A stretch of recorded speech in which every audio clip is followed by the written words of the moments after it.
जो लोग गाय को प्रतिदिन रोटी खिलाते हैं वो कान खोलकर सुन लो। गाय को प्रतिदिन रोटी खिलाने से क्या लाभ होता है? प्राचीन समय की बात है। एक बार भगवान शिव और माँ पार्वती दोनों कैलाश पर्वत पर बैठे थे। तभी माँ पार्वती भगवान शिव से कहती हैं कि स्वामी, मेरे मन में कुछ जिज्ञासाएं उत्पन्न हुई हैं, यदि आप अनुमति दें तो मैं आपसे पूछना चाहती हूँ।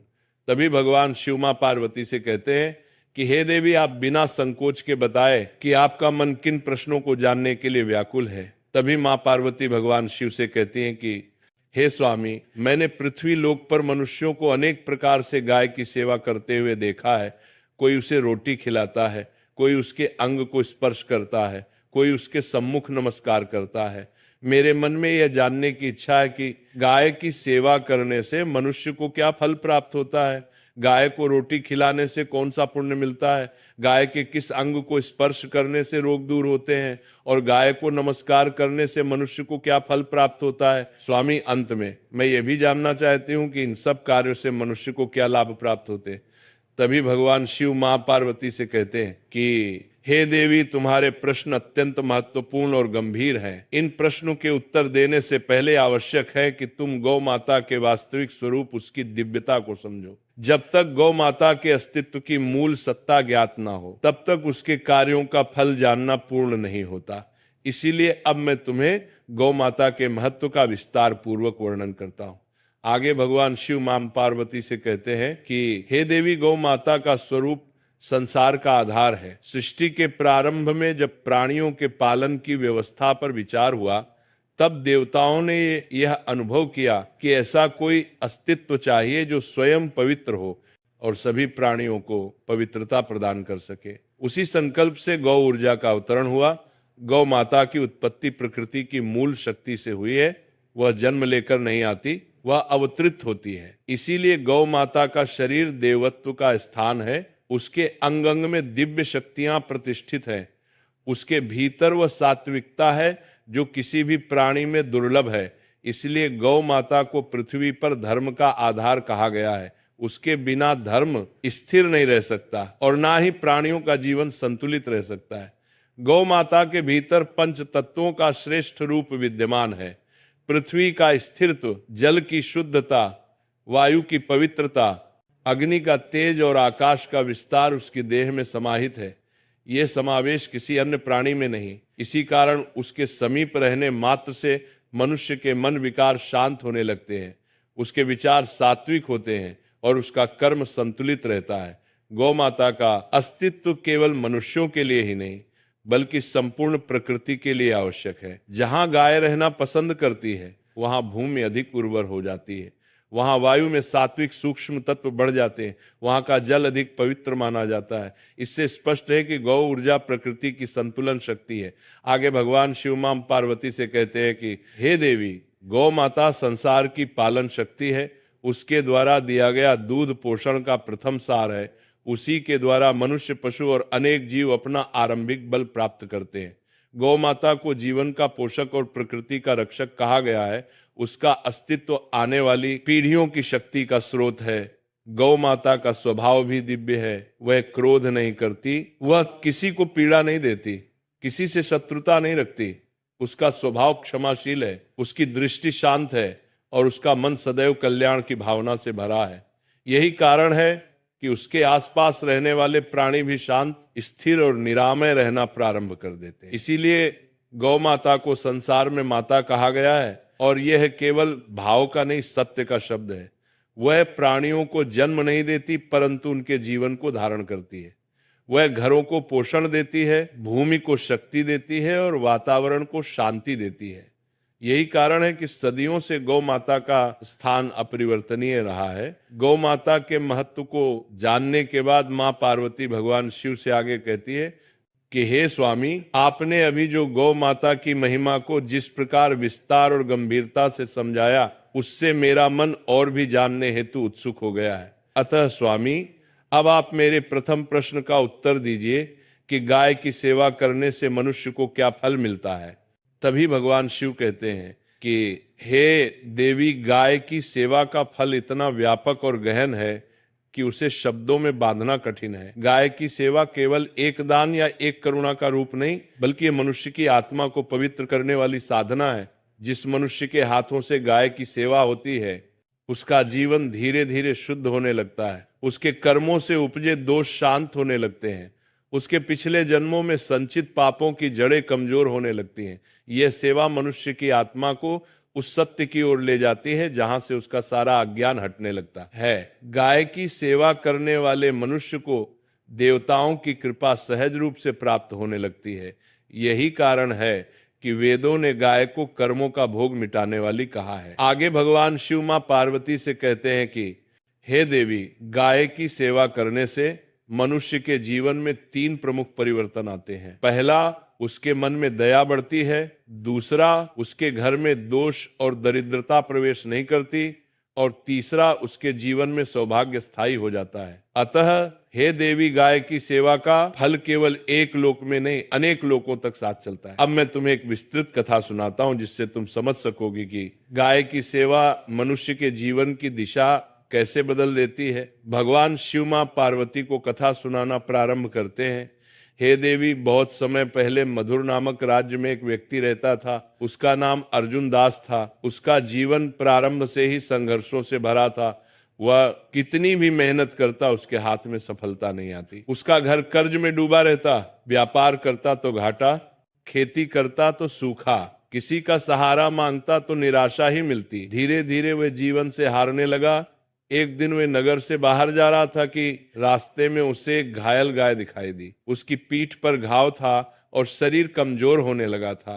अर्जुन दास के पास धन नहीं था, परंतु उसके हृदय में दया थी। वो बोला, मेरे पास देने को कुछ नहीं, पर सेवा करने का भाव अवश्य है। वह समीप के कुएं से पानी लाया, घास इकट्ठी की और उसने गाय के घाव पर मिट्टी का लेप किया और उसके पास बैठा रहा। उसी समय उस घायल गौ माता ने मन ही मन उसे आशीर्वाद दिया और कहा कि तूने मेरे घावों को छुआ है, मैं तेरे जीवन के घाव भर दूंगी। अर्जुन दास को यह आशीर्वाद सुनाई नहीं दिया, परंतु उसके जीवन में परिवर्तन शुरू हो चुका था। अगले दिन उसी स्थान पर एक वृद्ध ब्राह्मण आया और बोला, गौ सेवा करने वाले को मैं एक मंत्र देता हूं, यह मंत्र तुझे कष्टों से मुक्त करेगा। उसने अर्जुन दास को गौ सेवा मंत्र दिया और कहा कि वह प्रतिदिन गायों की सेवा करें।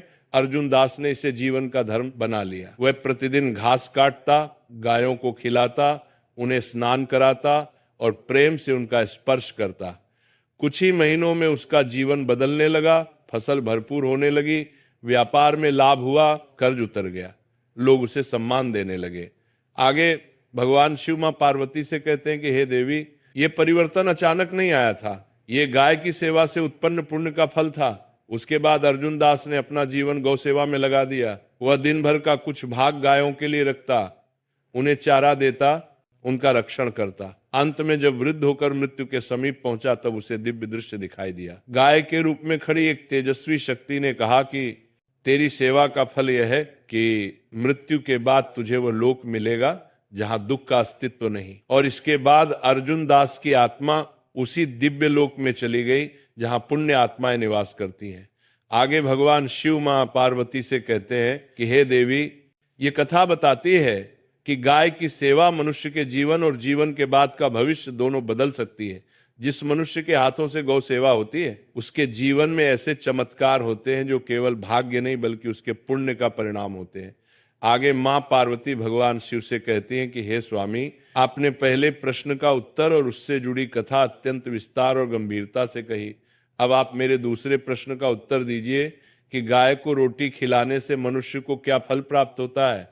तभी भगवान शिव मां गौरा से कहते हैं कि हे देवी, गाय को रोटी खिलाना केवल भोजन दान नहीं, बल्कि यह मनुष्य के भाग्य, मानसिक शांति और गृहस्थ जीवन की स्थिरता को मजबूत करने वाला कर्म है। जब मनुष्य गाय को रोटी खिलाता है तो वह अपने हाथों से अन्न को पवित्रता का स्पर्श देता है। गाय रोटी को ग्रहण करके उसे पुण्य में परिवर्तित कर देती है। ये पुण्य मनुष्य की रक्षा करता है, उसके घर में अन्न की कभी कमी नहीं होने देता और उसके परिवार के जीवन में सुख का संचार करता है। गाय को रोटी देने से मनुष्य को 3 विशेष फल प्राप्त होते हैं। पहला, उसके कर्मों की बाधाएं टूटती हैं। दूसरा उसके घर में अन्न और लक्ष्मी का स्थायी वास होता है, तीसरा उसके जीवन से अकाल अभाव और भूख का भय समाप्त होता है। आगे भगवान शिव मां पार्वती से कहते हैं कि हे देवी, अब मैं तुम्हें एक ऐसी विस्तृत कथा सुनाता हूं जो ये समझाती है कि गाय को रोटी खिलाना मनुष्य के भाग्य को किस प्रकार परिवर्तित कर देता है। सूर्यवंशी काल में मित्रसेन नाम का एक व्यक्ति रहता था। उसका जीवन अभावों से भरा हुआ था। उसके घर में अन्न की कमी थी। परिवार अक्सर भूखा सो जाता और उसकी आजीविका कभी स्थिर नहीं रहती। एक दिन मार्ग पर चलते हुए उसने देखा कि गाय दुबली, कमजोर और भूखी खड़ी है। किसी ने उसे ठीक से चारा नहीं दिया था। मित्रसेन के पास भी पूरा भोजन नहीं था। उसके पास केवल 2 रोटियां थीं, जिनमें से एक उसके अपने लिए थी और दूसरी अपनी पत्नी व पुत्र के लिए। परंतु हे देवी, दया जब हृदय में होती है तो परिस्थितियां छोटी पड़ जाती है। उसने सोचा मेरे पास कम है, पर गाय के पास तो कुछ भी नहीं। उसने अपनी दोनों रोटियां गाय के आगे रख दी। गाय ने प्रेम से दोनों रोटियां खा ली और उसे गहरी दृष्टि से देखा और उसी क्षण गाय उसके चारों ओर घूमी। मित्रसेन को लगा जैसे कुछ अदृश्य शक्ति उसके जीवन से बोझ हटाकर ले गई हो। इसके बाद से उसके जीवन में अद्भुत परिवर्तन होने लगे। जिस खेत में वह बीज डालता वहां भरपूर अनाज बनता था। जिस व्यापार को वह शुरू करता वह बढ़ने लगता। उसके घर में भोजन की इतनी प्रचुरता आई कि कभी भंडार खाली नहीं हुआ। धीरे धीरे वह नगर का सम्मानित व्यक्ति बन गया। लोग उससे पूछते कि तुम्हारी दरिद्रता कैसे दूर हुई।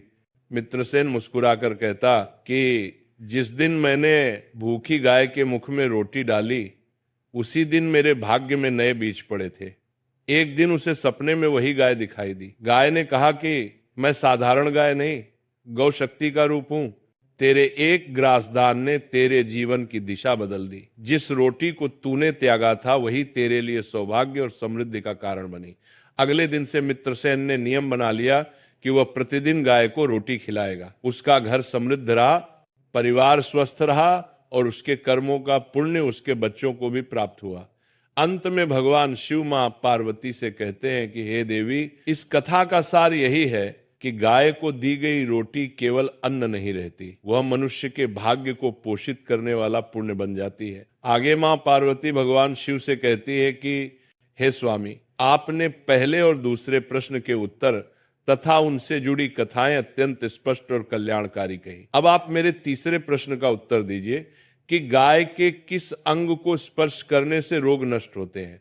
तभी भगवान शिव कहते हैं कि हे देवी, गाय का प्रत्येक अंग दिव्यता से परिपूर्ण है, परंतु रोगों को शांत करने की विशेष शक्ति उसकी पीठ में स्थित है। मनुष्य जब गाय की पीठ को स्पर्श करता है तब वह केवल एक जीव को नहीं छूता, बल्कि वह उस दिव्य ऊर्जा तत्व को छूता है जो रोगों को नष्ट करने की क्षमता रखता है। गाय की पीठ पर ब्रह्म तेज का प्रवाह होता है। यही तेज मनुष्य के भीतर के विकारों और रोगों को शांत करता है। गाय की पीठ पर हाथ फेरने से शरीर की रोग प्रतिरोधक शक्ति जागृत होती है।